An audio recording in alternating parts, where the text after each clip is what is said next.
do hacker que fraudou pelo menos 3 eleições no Brasil, incluindo uma eleição nacional. Eu vou repetir. Eu cheguei ao hacker ao 01. Aliás, ele já foi considerado o hacker número 1 do mundo. Ao hacker que fraudou, segundo ele mesmo, o processo eleitoral no Brasil. E ele dá nomes e sobrenomes num relato que você vai ouvir daqui a pouco. De quem estaria por trás de tudo isso? De quem bancou a conta? Claro que com o nosso dinheiro. Eu vou te dar alguns dados antes de colocar essa gravação no ar, que você vai ouvir. E você vai entender como é que funciona o processo. Antes de mais nada, eu já aviso aos desavisados que tais informações não estão só em minhas mãos. Claro, eu não sou idiota e nem vou me transformar em arquivo vivo. Tais informações, assim como aquelas que eu já havia passado para vocês, das negociatas dos 600 milhões, estão em mãos de outras pessoas mais capazes, mais protegidas do que eu no processo de investigação. Então, um aviso aos desavisados. Não adianta ameaçar, não adianta vir para cima, não adianta querer me transformar em arquivo, porque mais gente sabe. E aqui eu lanço um desafio às autoridades. Querem o nome completo? O sobrenome? Querem trazer para o país? Porque nesse momento ele não está no país. Nesse momento ele não está no país. Querem trazer para o país? Querem investigar? Ou querem que eu investigue? Assim que eleita deputada federal pelo estado de São Paulo. Uma CPI de verdade. Para botar gente de verdade na cadeia. Gente grande, peixe grande de verdade. Quem é o hacker que cometeu fraudes, tanto nas urnas quanto no processo de transmissão dos dados no servidor do TSE, segundo a fonte que você vai ouvir daqui a pouco? O hacker, considerado o número 1 do mundo, é um brasileiro que fez uma grande fortuna cometendo crimes contra o sistema financeiro, invadindo bancos e depois acabou migrando para esse negócio que é tão ou mais vantajoso que a invasão de milhões de contas bancárias, que foi o que ele já fez. Ele já foi preso. Tem passagem pela polícia mais de uma vez. A prisão que levou esse hacker para a cadeia foi porque ele causou um desfalque milionário. Coloca milhão em cima de milhão. Dinheiro tirado de contas bancárias sem que ninguém percebesse. Um pouquinho de cada uma. Um pouquinho de cada uma. Até cometer um desfalque milionário. Milionário. Coloque aí vários prêmios de loteria, de Mega Sena acumulados. Este homem, com estreitas ligações com governos antigos do Rio de Janeiro e do Rio Grande do Sul, com estreitas ligações com Dilma, Lula e com integrantes do STF, segundo a fonte que você vai ouvir, tinha portas abertas e muito, mas muito poder. O negócio desse homem, que eu repito, tem o nome e sobrenome, paradeiro da família, onde se hospedou nas últimas vezes, por onde passou, com quem conversou e quanto tinha dentro de uma mala de academia da marca Nike em dólares. Essas informações todas estão em minhas mãos. Esse homem que saiu lá da classe média e virou um grandíssimo de um milionário, que foi sequestrado muitas vezes, sequestrado por bandidos travestidos de policiais, não pelos policiais de verdade, policiais corruptos, alguns descobrindo parte dos esquemas, sequestravam e ele se liberava pagando o resgate. Virou um alvo como a galinha dos ovos de ouro do crime. Esse homem tem 2 coberturas na Zona Oeste, aqui de São Paulo. Esse homem tem algumas empresas para lavar o dinheiro, para esquentar o dinheiro. E tradicionalmente, quando anda pelo Brasil, anda com uma mala de academia cheia de dólares. Os negócios fechados, segundo a fonte que você vai ouvir, os negócios fechados envolvendo fraude de urnas e fraude nos sistemas, são feitos em Portugal, não no Brasil.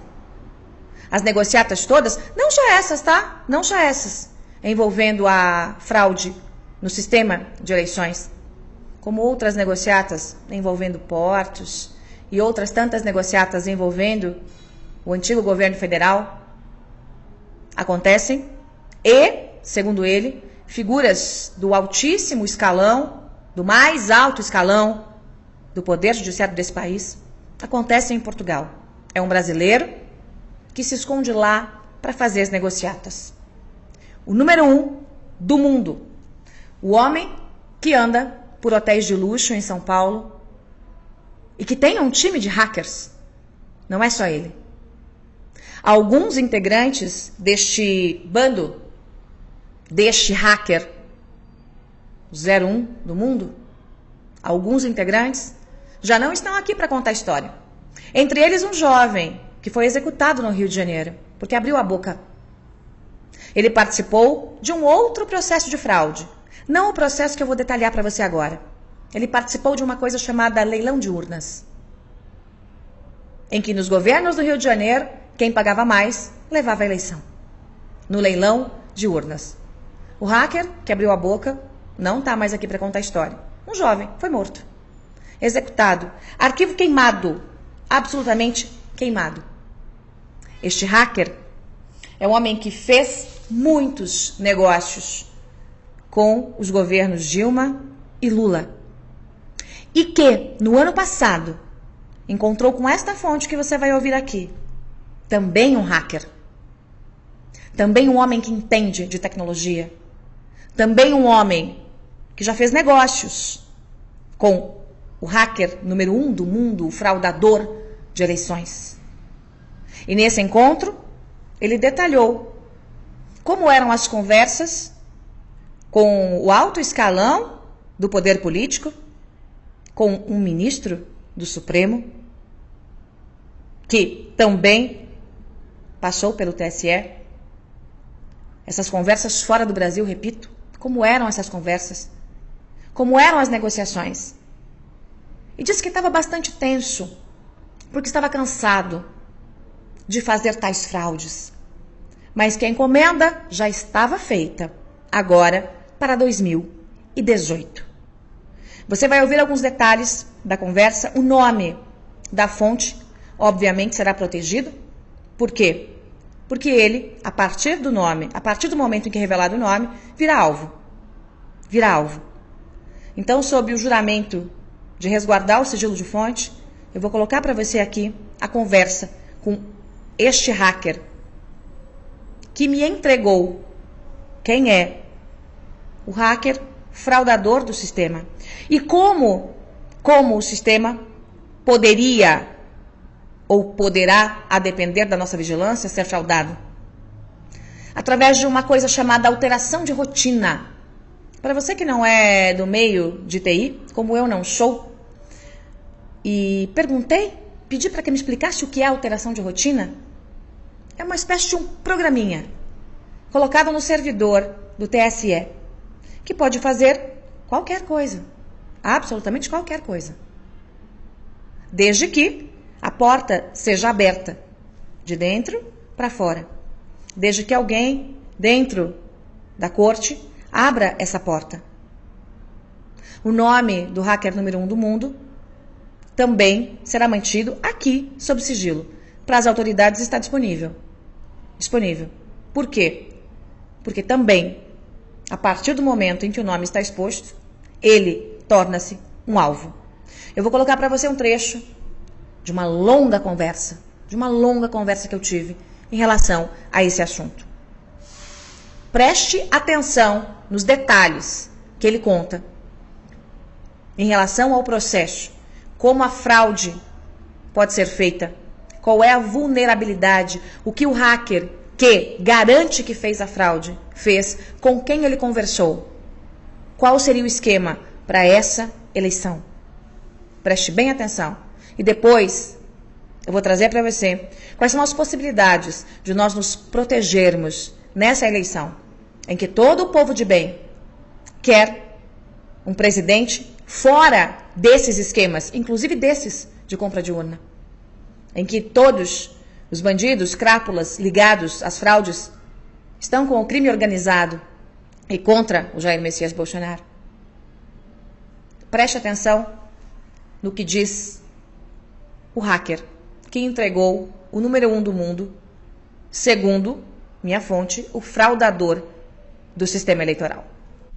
Em 2017, tive uma reunião com essa pessoa para tratar de um assunto comercial, de uma venda de um empreendimento, procurando investidores, que ele fazia uma fraude bancária, que tinha sido preso em outro tempo, 2005, e depois conheceu, com o passar do tempo, ele conheceu um pessoal do PT, conheceu o pessoal do Lula, da Dilma, uma pessoa do STF, lá que é o ministro. Isso são palavras dele, né? Isso que ele passou para mim. E nessa conversa, a gente marcou uma outra reunião para tratar desse negócio e ficou muito superficial, né? Assim, naquele primeiro, me despertou a curiosidade. Na segunda vez eu conversei com ele e aí que ele pegou e explicou como que funcionava. Que a fraude não era só nas urnas, né? Tinha aquela coisa do leilão, que era feito das urnas, que era na urna, isso era uma coisa que ficou no passado, que eles já faziam direto dentro do TSE, né? Dentro dos servidores onde que recebiam, onde eram descarregadas as informações das urnas. E era lá que eles faziam as manipulações dos dados. Através de um software, de um programa. Isso, através de uma rotina dentro do servidor. Então é isso, e que ele tinha um contato, né, frequente com esse senhor aí. E esses contatos eram feitos onde? Em Portugal, na Europa. Assim, onde que eles tratavam não só dos negócios, esse tipo de negócio, de outros negócios. Ele se tornou uma pessoa muito poderosa. Inclusive nessa reunião, né, ele estava com uma mala de dinheiro fazendo o câmbio, não sei o que ele fazia, mas ele tinha muito dinheiro ali. Dólar? Tinha uns 500 mil dólares, mais ou menos. Andando com a mala. Isso, dentro do Brasil, dentro de um hotel. Isso, tranquilamente. Fazendo a troca de dinheiro. Fazendo mudança de posição. O que é mudança de posição? Mudança de posição é quando a pessoa tem real e ela quer mandar dólar para fora, né? Ou o contrário, né? Tem dólar que quer inverter, né? Então, assim, o pessoal tem conta fora, China. Esse é um mercado que é comum aí entre doleiros, né? Então ele estava agindo como um doleiro, talvez naquele momento, e era uma coisa que ele fazia naturalmente. Você também é hacker. É possível fazer o que ele disse? Tecnicamente, você conhece o sistema, é possível colocar um programa, um software dentro desse servidor do TSE e fazer a mudança de dados? Se você tiver acesso, alguém lá dentro, quem possa, né? Se não tiver uma auditoria, não tiver alguém que acompanhe, que seja de confiança, você não vai conseguir ler o que está numa rotina. Você não consegue. Então, é possível, sim.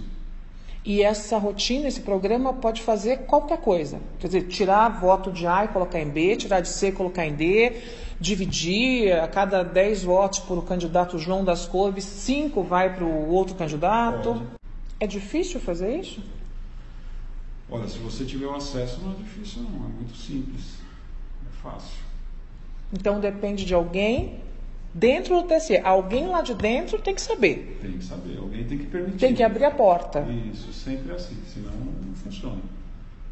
E esse cidadão que hoje está em Portugal, ele havia comentado das fraudes anteriores? Eles fizeram, acho que umas 2 ou 3 eleições que ele participou diretamente. Depois da prisão, né? Ele foi preso um tempo, né? Mas não por fraude eleitoral, por outros crime, crimes, né? Que seriam desvio de contas bancárias. Isso. Fraudes em bancos federais. E ele deu alguma pista de que estava conversando para essa eleição da última vez que você falou com ele, para essa eleição agora de 2018? A pista que ele deu seria que ele ia conversar com o ministro, né? Sendo que anteriormente essa pessoa tinha muito acesso, dava muito poder para ele. Né? Ele tinha muito acesso ao governo do Rio Grande do Sul. Inclusive, nem sei qual partido, né? Hoje nem tive a curiosidade de saber qual partido. Mas ele tem um poder muito grande dentro do Rio Grande do Sul. Não só no governo, como nas prefeituras. É um cara extremamente poderoso e eu acredito que perigoso, né? Porque não é uma coisa assim para qualquer um, né? Além dessas informações, até se vazar uma informação dessa, a vida dessa pessoa começa a estar em risco, de quem estiver próximo, né? Eles são muito organizados, são organizados demais. Agora, ele mora em Portugal, mas tem negócios no Brasil. Ele mora no Brasil, mas sempre está em Portugal. Os negócios, a maioria dos negócios, transações, isso são tudo que eu estou te passando são informações que ele passou, que ele conversou. E esse amigo aí, esse meu amigo que estava presente, comentou. Mas eles são muito fechados, né? São muito... Eu acho que se expor essa pessoa, pode ser que a vida dele, da família dele, entre em risco aí. O pessoal pode... Eu acho muito difícil alguém, né, que tem essa informação, eles deixarem esse cara vivo por aí para alguém prender com a Polícia Federal, sei lá, Interpol, quem seja. Tem muita gente que vai correr atrás dele. Ou ele vai sumir, né? Ele vai desaparecer, isso vai ser mas o cara tem família, mas eu acho que é muito perigoso. Para ele, né? Para ele e para quem divulgar também, isso aí é uma coisa que... assim, é muito fechado. Assim, tem que ser alguém muito poderoso para fazer isso, tem que ter muito poder. Não dá para ser qualquer um. As urnas, tudo bem, que os caras conseguem ali, que nem fizeram no Rio de Janeiro, até mataram um menino lá, um hacker, né, que trabalhou nesses leilões de urna aí. Mas lá no servidor mesmo, onde vão ser recepcionados, aí já tem que ser alguém que tem muito poder. Muito. E esse hacker, ele é extremamente qualificado, pelo que você me diz, né? Ele é um cara ele foi, acho que o hacker número 1 aí, durante um tempo aí, no mundo dos hackers, né? Ele foi, inclusive segundo ele, depois de muito tempo, ele foi sequestrado umas 5 vezes aí por policiais corruptos, né? Que tomavam o dinheiro dele o tempo todo, né? Inclusive hoje ele esquentou o dinheiro dele, né? Então ele tem alguns empreendimentos no Brasil para lavar o dinheiro. Isso, ele é só uma peça, né? Na verdade, quem faz tudo isso não é ele, né? Quem faz tudo isso são essas pessoas poderosas aí. Ele é só uma ferramenta. Ele é só um cara que, vamos falar que ele é o consultor da situação. Ele vai explicar como que faz. O consultor da fraude. Da fraude, né? Agora, quem faz todo o negócio, quem autoriza é quem está no poder aí, há não sei quantos anos aí que estão brincando aí com a gente, né? Esse tipo de mexida dentro do servidor, para que se faça esse tipo de fraude, tem que ser feito muito próximo da eleição. Não é algo que você faz com um tempo muito anterior, né? Você tem que fazer assim, na véspera, muito próximo, porque senão fica exposto, né? Se for fazer uma auditoria, alguma coisa. Agora, a gente não sabe, a gente não pode afirmar que eles vão fazer agora, que vai ser feito primeiro turno, segundo turno, como que eles vão agir. Mas que a intenção existe, que eles são muito tranquilos quanto a isso. Então, eles fazem toda essa manipulação, segundo ele, né? Nas pesquisas, vão ajustando as coisas. Que é o que estão fazendo com o Haddad agora. O cara saiu de 5 para 22. Com certeza. Assim, sem explicação nenhuma. Quer dizer, estão preparando um caminho. É isso, eles preparam um caminho e eles vão fazer de novo. Bom, vamos lá, gente. Vamos lá colocar aqui alguns pontos em seus devidos lugares, tá? Algumas pessoas me dizem o seguinte aqui pelo chat, pelo YouTube. Não há como fazer a manipulação porque as urnas não têm internet. Não, minha gente. Prestem bem atenção. O que este hacker, ou cracker, como prefiram, está dizendo, é que, segundo a pessoa que fez parte de um grupo, o primeiro, o 01, o cracker 01 do mundo, essa fraude seria feita no servidor do TSE e não na urna eletrônica. O processo de urna eletrônica, a fraude de urna eletrônica é absolutamente possível. Só que aí os softwares já teriam que sair, as urnas já sairiam com o software mexido e, portanto, não teria mais o que fazer. O que eu estou alertando para vocês é que, segundo este cracker ou hacker, o processo agora, depois que houve a descoberta do caso do leilão das urnas no Rio de Janeiro, o processo passou a ser feito, segundo ele, direto no servidor do TSE. Momentos antes do corte da internet no próprio sistema. Uma rotina diferente implantada naquele sistema, que faz qualquer coisa. Faz qualquer coisa, desde que haja uma programação. Transfere votos. A cada 10 votos para A, B ou C, passa 3 ou 4 para A, B ou C. E isso, segundo este hacker que eu ouvi, é algo absolutamente simples. Simples de ser feito. O que é que precisa? Que alguém do TSE abra a porta. Lembre-se, minha gente, vamos juntar Lé com Cré aqui, da força hercúlea que foi feita para que não tivéssemos o voto impresso nessas eleições. Lembre-se que há dezenas, quiçá centenas de pessoas entendidas que dizem sim, é possível fraudar. E lembre-se que nós estamos à beira da eleição mais importante da história do país. Então, se há risco de fraude, por menor que ela seja, se há um ano esse cracker disse que estava conversando para fraudar as eleições e que estava chateado porque era muito trabalho para pouco dinheiro, era muito trabalho para poucos milhões. Se há qualquer risco, todos nós temos que ficar em alerta máximo. Por quê? Por quê? Porque todos nós sabemos que esse sistema todo, os partidões que integram esse sistema sujo, todos eles só têm um desejo: que Jair Messias Bolsonaro não vença a eleição. No segundo turno, quem dirá no primeiro?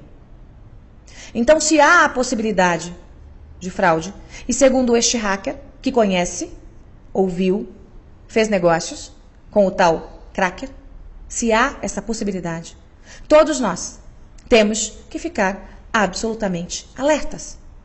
Eu, Joyce Hasselmann, sou partidária de que o Exército acompanhe esse processo.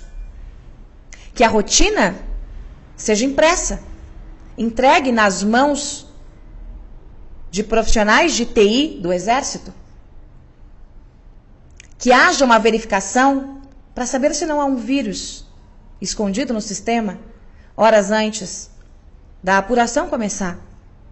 Um vírus que pode mudar o resultado da eleição. Ou uma rotina que não seja a rotina de cada voto indo para o seu candidato, mas uma rotina para a distorção de resultados. E aí sim, o corte absoluto da internet. E a manutenção do Exército dentro do TSE até a finalização da apuração. Este é um desejo meu. Bem, é verdade que para isso há de se haver uma provocação do próprio TSE. Agora, da mesma forma que os ratos saíram do bueiro quando eu denunciei o esquema que estava acontecendo com a mídia, com dinheiro que estava sendo desviado de madrugada em Brasília, também agora os ratos vão sair do bueiro. O que cabe a nós, além de ficarmos alertas, 100% alertas, é nos garantirmos do outro lado. Como? Eu preciso que cada um de vocês, em todos os cantos desse país, sejam fiscais. Não é a garantia de uma recontagem de votos, se necessário for. Mas é alguma garantia. Ainda que não haja 100% de garantia, é alguma garantia, é alguma amostragem. Eu preciso que você seja um fiscal formal ou informal. E para isso, nós criamos um hot site chamado fiscaisdojair.com.br. fiscaisdojair.com.br. É importante que você entre, é importante que você se cadastre, é importante que você diga qual é a sua seção eleitoral, a sua zona eleitoral. É importante para que nós saibamos qual é o tamanho da abrangência de cobertura dos nossos fiscais Brasil afora. E você pode também ser um fiscal, né, além de voluntário, né, um fiscal oficial. E você também vai ver nesse site como fazer para ser um fiscal oficial. Qual é a função do fiscal? Nós precisamos que todos vocês usem o seu telefone celular. Cheguem às 4h30 da tarde lá na sua sessão de votação. E logo que houver a finalização da votação, que você entre com o seu celular e fotografe o QR Code. Entre com o seu celular no QR Code, aquele códigozinho que vai aparecer, para que faça a leitura daquele boletim de urna. Se você for um fiscal nosso, não voluntário, mas aí um fiscal oficial, você pode inclusive, gente do partido, ter uma cópia do papel, do que foi impresso na urna. Porque nós teremos que comparar o QR Code com o que foi impresso na urna, com os dados que serão publicados 72 horas depois, dos BUs, que são os boletins de urna, com o resultado do que vai sair do TSE. Para sabermos se houve ou não qualquer tipo de rotina alterada dentro do servidor do Tribunal Superior Eleitoral. Não venham me dizer, vocês, esquerdistas, que há uma teoria da conspiração.